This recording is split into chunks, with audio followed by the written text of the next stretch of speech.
네, 매주 목요일에는 슬기로울 정치 더불어민주당 윤건영 의원과 함께합니다. 어서 오세요, 의원님. 네, 윤건영입니다. 네, 오늘 뭐 이 질문부터 안 드릴 수가 없는데 윤석열 전 검찰총장의 출마 선언 혹시 보셨습니까? 기사로 봤습니다. 안 봤습니까? 영상으로는? 안 보신 겁니까? 못 보신 겁니까? 그날 일이 있어서 못 봤습니다. 아, 그래요? 예. 아, 영상으로 보시는 거고 기사로 보는 거는 좀 약간 다를 텐데 아무튼 그 평을 좀 해주신다면. 제 기분은 좀 전체적인 우리 사회를 지탱하던 기본이 무너진다는 느낌이 좀 들었습니다. 우리가 기본? 그동안 검찰의 정치적 중립을 위해서 수많은 희생과 노력을 기울여 왔는데 네. 이게 한순간에 무너지는 느낌이었고요. 전체적인 총평은 이게 몸에 안 맞는 옷을 입고 있다라는 느낌이 들었어요. 왜요? 마치 이제 뭐 초등학교 6학년이 덩치가 커졌다고 아빠 옷 입으면 이게 뭔가 부족하고 어색하고 그런 느낌이지 않습니까? 그래서 하여튼 뭐 전체적인 느낌은 그런 느낌이었습니다. 지금 의원님께서 정책 중립성 말씀하셨으니까, 네. 그러니까 검찰총장을 지낸 사람이 이렇게 이제 대권에 도전하면 검찰 조직에 어떤 영향을 미치겠느냐 이 문제 의식이잖아요. 네, 그런데 그렇습니다. 윤석열 전 총장이 어제 방송 인터뷰한 내용을 보니까 아니 이번 정부가 검사 판사들 옷 벗겨서 출마시킨 게 이 정부 아니냐 이런 식으로 반박을 하던데 어떤 말씀 주시겠습니까? 검사 판사들 일반적인 판검사들이 출마와 검찰총장 즉 권력기관의 수장이 출마하는 건 전혀 다른 문제라고 생각을 합니다. 네. 왜냐하면 권력기관 중에서 정말 최고로 큰 칼을 가지고 있는 게 검찰이라는 조직이거든요. 그러니까 앞으로 이렇게 되면 검찰총장의 정치적 진입을 누구도 막을 수가 없죠. 이게 저는 대한민국 검찰 역사의 흑역사로 남을 거다라는 생각이 들고요. 네. 아마 좀 보시면 알게 될 겁니다. 이게 얼마나 잘못된 일인지는. 보시면 알게 된다라고 하는 것은 이 추세대로 안 갈 거다라는 말씀이십니까? 뭐 그거 보시면 알겠죠. 아, 그래요? 확신하십니까? 전 지금부터가 시작이다라는 생각이 드는데요. 예. 그러니까 이제 링 위에 올라왔지 않습니까? 그렇죠. 이제까지는 어떻게 보면 온실이고요. 음. 지금부터야말로 시베리아 허 벌판이라고 생각이 들고 아, 예. 이제까지는 윤석열 총장이 뭘 잘해서 지지율이 올랐던 건 아니잖아요, 솔직히. 외부의 환경과 요인에 의해서 만들어졌다면 이제부터는 온전히 본인 스스로가 만들어가야 되는 그런 네. 생각이 들고요. 예. 그런 부분들이 평가받지 않을까 싶습니다. 출마 선언을 하면서 현 정부를 향해서 무도하다라는 표현도 썼고 네. 약탈이란 단어도 등장을 시켰는데 어떻게 받아들이십니까? 저는 이제 본인이 몸담았던 조직 예. 그리고 정부에 대한 최소한의 성찰은 있어야 되는 거 아닌가 싶습니다. 검찰에서 중앙지검장으로 2년, 뭐 검찰총장으로 1년 8개월, 문재인 정부 44개월 동안 예. 어찌 보면 권력기관의 최고위층에 있었던 사람이지 않습니까? 그렇죠. 그럼 그게 따르는 최소한의 자기 성찰이 있어야지 된다라고 생각되고 그게 기본적인 도리다라는 생각이 듭니다. 예를 들어서 죽어도 싫다는 사람을 저희가 검찰총장 시킨 건 아니지 않습니까? 그죠? 아, 예.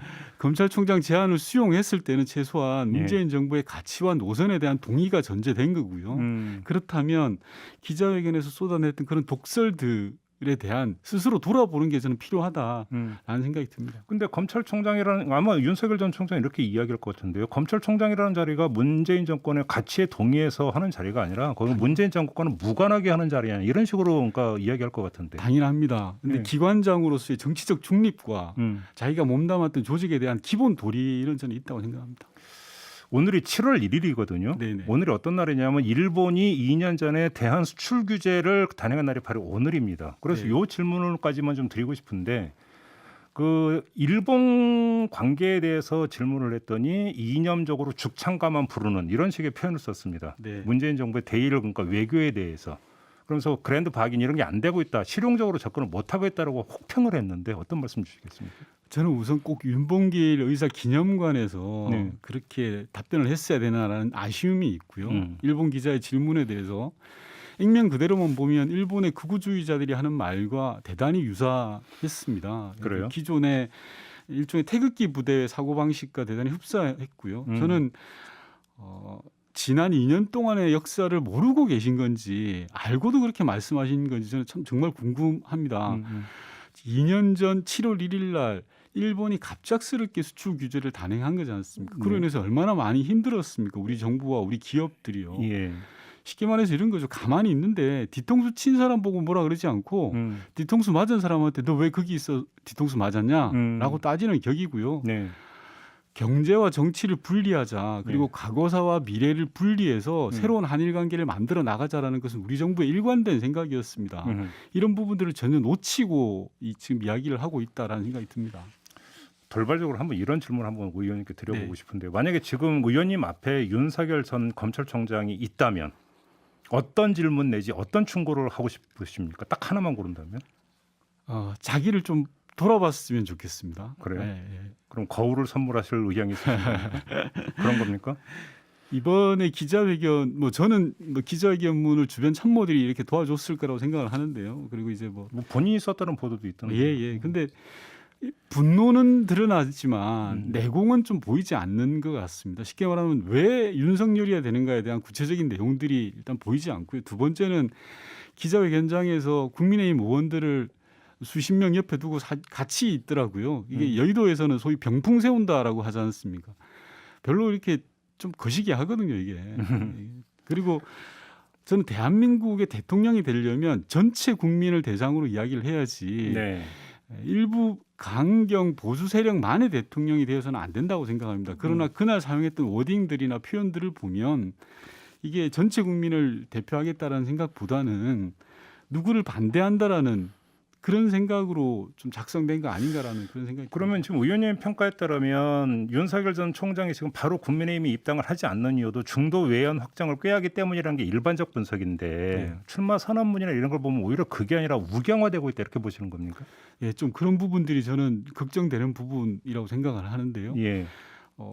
혹시 제가 진행자님한테 질문을 역으로 드려보면 갑자기 긴장되는데. 예. 윤석열 후보의 질의응답 질문 중에서 네. 가장 오랜 시간 답변한 주제가 뭔지 아십니까? 그 체크를 못했는데 뭐였어요? 그럼 역으로 가장 짧게 답변한 주제는 뭔지 아십니까? 제 기억에 맞다면 10원 한 장 그거 같은데요. 아니 정책 관련한 질문 중에서 정책 걸 솔직히 말씀드리면 별로 기억이 없네요. 제가 어제 한번 쭉 봤더니 네. 방송 준비하느라고 봤더니 제일 오래 동안 답변한 게 검찰 개혁이고요. 예, 맞습니다. 제일 짧게 답변한 게 대북 문제였습니다. 잠깐 대북 문제 언급한 적이 있나요? 예, 김정은 위원장과 관련해서도 이야기했고요. 기억이 잘 안 나실 거예요. 그 정도로 짧게 하셨으니까. 예. 죄송합니다. 더 꼼꼼히 챙겼어야 아닙니다. 되는데. 저는 국정 운영은 종합 예술이라고 생각합니다. 경제, 문화, 사회, 외교, 안보, 요즘은 뭐 바이오까지요. 이게 한 분야로만 되는 것이 아니고 그리고 두세 달 만에 벼락치기로 되는 것도 아니라고 생각합니다. 아울러서 검사들이 죄 지은 사람, 나쁜 사람 잡아가지고 감옥에 넣는 것처럼 그런 것과는 전혀 다른 문제라고 생각합니다. 예를 들어서 부동산 정책의 나쁜 정책과 좋은 정책을 구별하는 건 굉장히 힘듭니다. 절대 절대 악이 없는 게 정책이라고 생각을 하거든요. 네. 그런 부분들에 대한 부분들이 좀 준비 지점들 한번 되돌아봐야 되는 거 아닌가 싶습니다.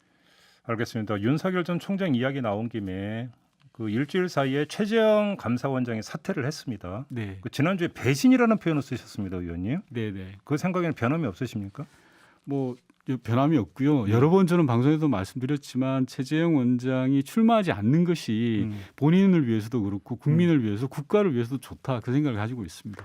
문재인 대통령이 이례적으로 안 좋은 선례를 남겼다라는 취지의 그 발언, 좀 직설적인 발언을 했는데 그 문재인 대통령의 이런 발언의 맥락이라고 할까요? 배경을 어떻게 읽고 계세요? 기본적으로 권력기관의 수장이 그만두자 말자 곧바로 자기 발로 정치권에 들어간다라는 것 자체는 감사원이든 검찰이든 정치적 중립을 이제까지 수많은 희생을 통해서 지켜왔던 그 원칙을 무너뜨린다는 생각이 들고요. 우선 감사원은 헌법에 명시되어 있는 독립된 기관입니다. 헌법기관이죠.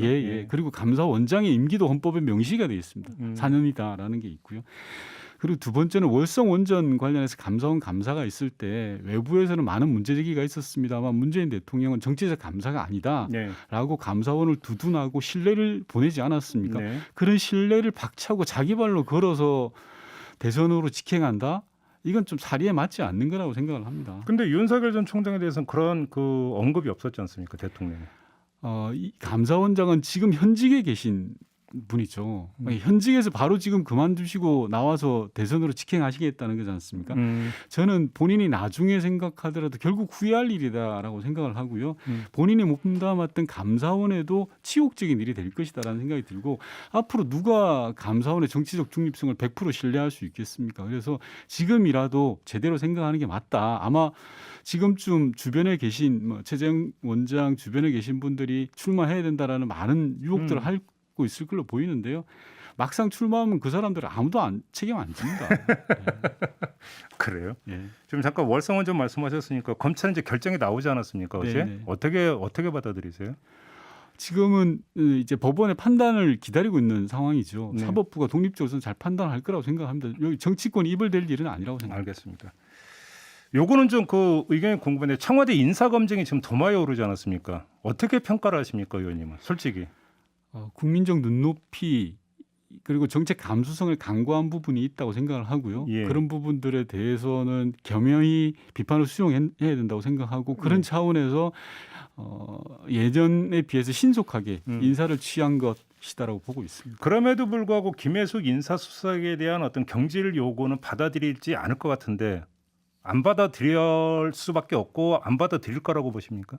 이제 그 부분은 팩트로만 보면요. 예. 인사 검증은 인사수석실이 하는 게 아니거든요. 민정 쪽에서죠. 예. 인사수석실은 리크루팅을 하는 곳입니다. 그래서 예. 검증의 문제에 대한 책임을 묻겠다라는 것은 조금 팩트적으로는 맞지 않는 그런 차원입니다. 그래요. 그러면 검증 그러니까 담당자한테 책임을 물을 수는 있는 거 아닙니까? 그러면 뭐 그거는 인사권자의 판단이죠. 그러게요. 그렇게 보시는 거고요. 알겠습니다. 시간이 많지 않은데 이 문제까지는 좀 여쭤봐야 될 것 같아요. 지금 외교통일위원이시고 또 북한을 잘 아시니까 네. 어제 어떤 소식이 전해졌냐면 방역 태만으로 중대 사건이 발생했다. 뭐 이런 이야기가 나왔습니다. 지금 코로나 확진자가 나온 거냐 이런 언론 분석이 있던데 어떻게 지금 분석하고 아닙니다. 계세요? 현재까지로는 세부적인 내용이 지금 파악되고 있는 상황은 아니고요. 네. 하루 이틀 좀 경과를 봐야 구체적인 내용이 나올 것 같습니다. 다만 최근에 김정은 위원장이 직접 주재하는 회의가 굉장히 많아졌습니다. 올해만 하더라도 그렇죠. 당의 공식적인 회의를 10여 차례 정도 지금 주재를 하고 있거든요. 예. 이 부분은 이유 여하를 막론하고 뭔가 상황이 안 좋다는 겁니다. 상황이 잘 돌아가면 최고 지도자가 나와서 공식 회의를 뭐 주재할 이유가 없죠. 네. 그래서 대단히 어려운 상황이고 지금 그 상황 내에 북한은 존재해 있다라는 거고요. 다만 뭐 우리나라도 마찬가지입니다만 국제적으로 변이 바이러스가 출몰을 하면서 코로나 상황이 좀 안 좋은 쪽으로 좀 가는 경향이 있지 않습니까? 따라서 당분간 북한이 문을 연다거나 뭐 북중 간의 교역을 재개한다라든지 이런 부분들에서는 대단히 조심스러울 걸로 보여집니다. 근데 지금 그 상황이 아니라 사건이라는 지금 표현이 등장을 맞습니다. 했다면 뭔가 돌출된 뭔가 있었다라고 해석을 해야 되는 거 아닌가요? 두 가지로 볼 수 있을 것 같습니다. 말 그대로 예. 방역과 관련된 사건이 벌어졌을 수도 있고요. 아니면 방역과 관련된 직접적인 사건이라기보다는 예. 장기화되고 있는 코로나 상황으로 인해 장기화되고 있는 내부적 어려움을 돌파하는 데 있어서의 김정은 위원장의 지시나 이런 부분들이 제대로 관철되지 않았다. 예. 이 두 가지 측면에서 같이 봐야 될 것 같습니다. 의원님은 어떻게 파악하고 있어요? 북한의 지금 감염 정도라든지 이걸 어떻게 파악하고 계세요? 지금 전혀 파악이 안 되죠. 이 아예 부분은 파악이 안 됩니까? 예. 이건 뭐 세계 보건기구도 마찬가지고요. 예. 일단 국경 자체를 봉쇄해버린 상황이기 때문에 파악하기는 대단히 어렵습니다. 지금 백신도 안 들어가고 있는 거죠, 북한에. 네, 그렇습니다. 공식적으로는 백신이 들어갔다는 보고는 없습니다. 지금 뭐 그 중국산 백신이나 러시아산 백신도 북한이 거부하고 있다 이런 이야기가 있던데 맞습니까? 공식적으로 나온 것은 없고요. 예, 다만 예. 러시아제나 중국 백신에 대해서도 예. 맞지 않겠다라는 입장인 걸로 알고 있습니다. 그냥 그러면 이제 국경만 걸어 잠그고 이렇게 간다. 그 끝까지 버틸 수 있나요? 그래갖고. 그러니까 많이 어려운 상황인 거죠. 예. 알겠습니다. 자, 오늘은 여기까지 진행을 해야 되겠네요. 고맙습니다, 의원님. 네. 더불어민주당의 윤건영 의원이었습니다.